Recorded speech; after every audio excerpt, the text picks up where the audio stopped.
Hello everyone, আমি Nitish sir জ্ঞানজ্যোতি coaching সেন্টারের পক্ষ থেকে তোমাদের প্রত্যেককে জানাই আরও একবার স্বাগত। তো আজকে আমি প্রভাত কুমার মুখোপাধ্যায় রচিত তোমাদের উচ্চ মাধ্যমিক তৃতীয় সেমিস্টারের একটি গল্প শুধুমাত্র রয়েছে, আদরিণী। সেই গল্প থেকে আজকে আমি আলোচনা করব চতুর্থ পরিচ্ছদ। অলরেডি তোমাদের তিনটে পরিচ্ছদ আমি আলোচনা করে ফেলেছি, আজকে চতুর্থ পরিচ্ছদ। এখানে তোমাদের আলোচনা করব পরবর্তী গল্পের পার্টটা কি হলো। অর্থাৎ আমরা আগের পার্টে দেখেছিলাম জয়রাম মুখুজ্জে কি হয়েছিল, তার হাতিতে যাওয়ার যে বিয়ে বাড়িতে, হাতির পিঠে চড়ে বিয়ে বাড়িতে যাওয়ার যে স্বপ্নটা, সেই স্বপ্ন পূরণ হয়েছিল এবং সে নিশ্চিন্তে ঘুমোতে পেরেছিল। তার পরবর্তী ঘটনাটা আমরা একটু জেনে নেব, চলো। উল্লিখিত ঘটনার পর সুদীর্ঘ 5টি বছর অতীত হইয়াছে। এই 5 বৎসরে মোক্তার মহাশয়ের অবস্থার অনেক পরিবর্তন ঘটে গেছে। তাহলে মানুষকে না সবসময় অবস্থা বুঝে চলতে হয়, অর্থাৎ নিজের ওজন বুঝে চলা যেটাকে বলে। তো নিজের ওজন বুঝে চলাটা ভীষণ প্রয়োজন, ভীষণ দরকার। বলছে তাহলে এই 5 বৎসরে মোক্তার মহাশয়ের অবস্থার কিন্তু অনেকটাই পরিবর্তন হয়ে গেছে। কি হয়েছে দেখো, নতুন নিয়মে পাশ করা শিক্ষিত মোক্তারে জেলা কোর্ট ভরিয়া গিয়াছে। মানে এখন ওই পুরোনো দিনের নিম্নমানের যে আইনজীবী দিয়ে কাজ চলছে না, এখন অনেকে শিক্ষিত, অনেক ভালো, নতুন নিয়মে যারা পাশ করেছে, অনেক বেশি কিছু জানে, অনেক অ্যাক্টিভ তারা, তাদেরকে মানুষ এখন চাচ্ছে। তো পুরনো এই মোক্তারের কিন্তু আর অত কদর নেই এখন। তো জেলা কোর্ট পুরো ভরে গেছে সেই নতুন শিক্ষিত পাশ করা মানে যারা মোক্তার রয়েছে তাদের মাধ্যমে।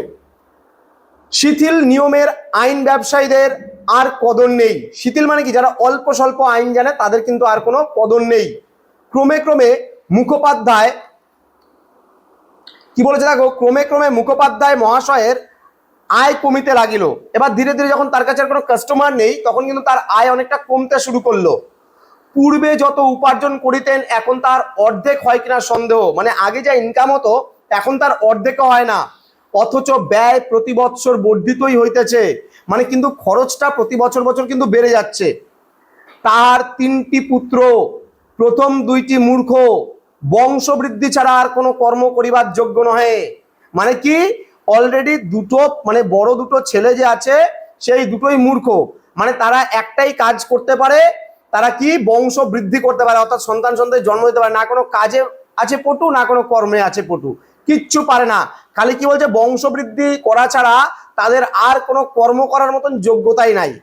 কনিষ্ঠ পুত্রটি কলিকাতায় পড়িতেছে, সেটি যদি কালক্রমে মানুষ হয়, এই একটা মাত্র ভরসা। বড় ছেলে দুটোর বিয়ে দিয়েছে, কিন্তু দুটোই গাধা, গাধা ছাড়া আর কিছু নয়, মূর্খ একদম, গবেট, খালি বংশবৃদ্ধি করতে পারে আর কিচ্ছু পারে না।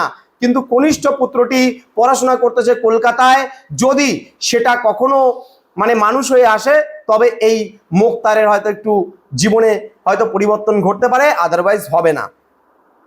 ব্যবসায়ের প্রতি মুখোপাধ্যায় আর সেই অনুরাগ নেই, বড় বিরক্ত হইয়া উঠিয়াছেন। ছোকরা মোক্তারগণ যাহাদিগকে এক সময় উলাঙ্গ অবস্থায় পথে খেলা করিতে দেখিয়াছেন, তাহারা এখন সামলা মাথায় দিয়া মুখোপাধ্যায়ের পাগড়ি বাঁধিতেন।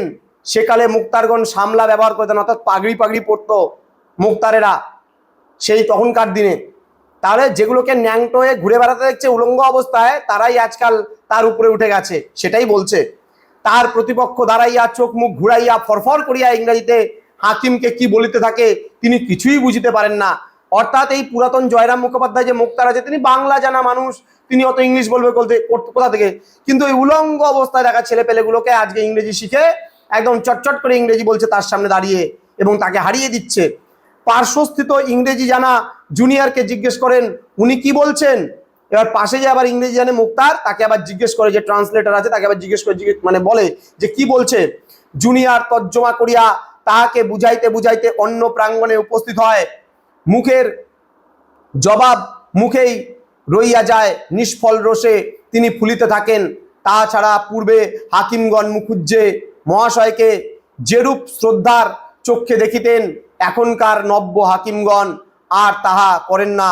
ইহাদের যেন বিশ্বাস যে ইংরেজি জানে না সে মনুষ্য পদবাচ্যই নহে। মানে বলছে যে ইংরেজি জানা সে মানুষের পর্যায়েই পড়ে না, ওটাই বলছে। তো এই সকল কারণে কি বলছে, এই সকল কারণে স্থির করিয়াছেন কর্ম হইতে এখন অবসর গ্রহণ করাই শ্রেয়। তাহলে কাজ থেকে এখন রিটায়ারমেন্ট নেওয়াটাই উচিত, যেহেতু আর মান সম্মান থাকতে থাকতে কাজ থেকে রিটায়ারমেন্ট নেওয়াটাই ভালো। তিনি যা সঞ্চয় করিয়াছেন তার সুদ হইতে কোনো রকমের সংসার যাত্রা নির্বাহ করিবেন। প্রায় 60 বৎসর বয়স হইল, চিরকালই কি খাটিবেন? বিশ্রামের সময় কি হয় নাই? বড় ছেলেটি যদি মানুষ হইতো, 2 টাকা যদি রোজগার করিতে পারিত, তাহা হইলে এতদিন কোন কালে মুখোপাধ্যায় মহাশয় অবসর লইতেন, বাড়িতে বসিয়া হরিনাম করিতেন। কিন্তু আর বেশি দিন চলে না, বয়স হয়ে গেছে, ছেলেরা যদি মানুষ না হয় তাহলে তার মতো দুঃখ আর কিছু আছে? নেই। তথাপি আজি কালি করিয়া আরো 1 বৎসর কাটিয়া গেল। এই সময় দয়ারাম একটি খুনি মোকদ্দমা উপস্থিত হইল। সেই মোকদ্দমার আসামি জয়রাম মুখোপাধ্যায়কে নিজ মোক্তার নিযুক্ত করিল। একজন নতুন ইংরাজ জজ আসিয়াছেন, তাহার ওই এজলাসে বিচার।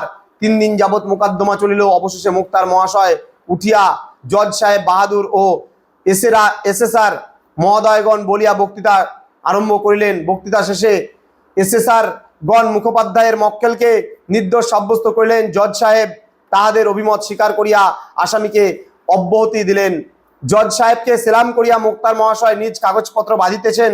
এমন সময় জজ সাহেব পেশকারকে জিজ্ঞেস করলেন, এ উকিলটির নাম কি? পেশকার বলল, ইহার নাম জয়রাম মুখার্জি। উনি উকিল নহেন, মোক্তার।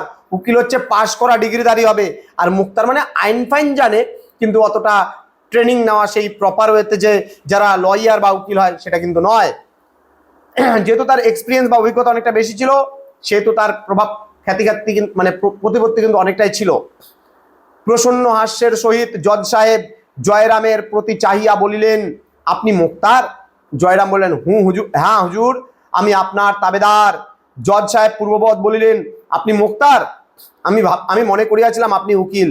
যে রূপ দক্ষতার সহিত আপনি মোকদ্দমা চালাইয়াছেন, আমি ভাবিয়াছিলাম আপনি এখানকার একজন ভালো উকিল। আচ্ছা, তো এই কথাগুলি শুনিয়া মুখোপাধ্যায়ের সেই ডাগর চক্ষু দুইটি জলে পূর্ণ হইয়া গেল। হাত দুটি জোর করিয়া কম্পিত কণ্ঠে বললেন, না হুজুর, আমি উকিল নহি, আমি একজন মোক্তার মাত্র, তাও সেকালের শিথিল নিয়মের একজন মূর্খ মোক্তার। ইংরেজি জানি না হুজুর। আপনি আজ আমার যে প্রশংসা করিলেন, আমি জীবনের শেষ দিন অবধি তাহা ভুলিতে পারিব না। এই বুড়া ব্রাহ্মণ আশীর্বাদ করিতেছে হুজুর, হাইকোর্টের জজ হন আপনি। বলিয়া ঝুঁকিয়া স্লাম করিয়া মোক্তার মহাশয় এজলাস হইতে বাহির হইয়া গেলেন। মানে কোর্টে যে চত্বর ছিল সেখান থেকে বাহির হয়ে গেলেন। ইহার পর আর তিনি কাছারি যান নাই, মানে এরপর থেকে তিনি আর কোনো কেস লড়েন নাই। তো এখানেই শেষ হচ্ছে আমাদের 4র্থ পরিচ্ছদ। এর পরবর্তী ক্লাসে তোমাদের সামনে উপনীত হব আমরা 5ম পরিচ্ছদ নিয়ে। তো মানে 5ম পরিচ্ছদ পরবর্তী ক্লাসে করব শুরু।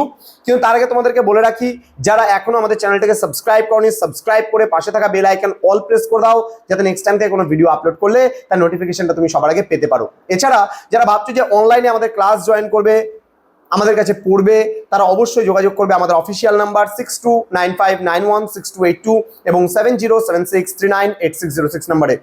তোমাদের টোটাল কোর্স ফি রয়েছে পুরো থার্ড সেমিস্টার এবং 4th সেমিস্টার মিলিয়ে কিন্তু কোর্স ফি মাত্র 299 টাকা পার সাবজেক্ট। তো দেরি না করে আজই যোগাযোগ করো আমাদের সঙ্গে এবং যুক্ত হয়ে যাও আমাদের অনলাইন ক্লাসে।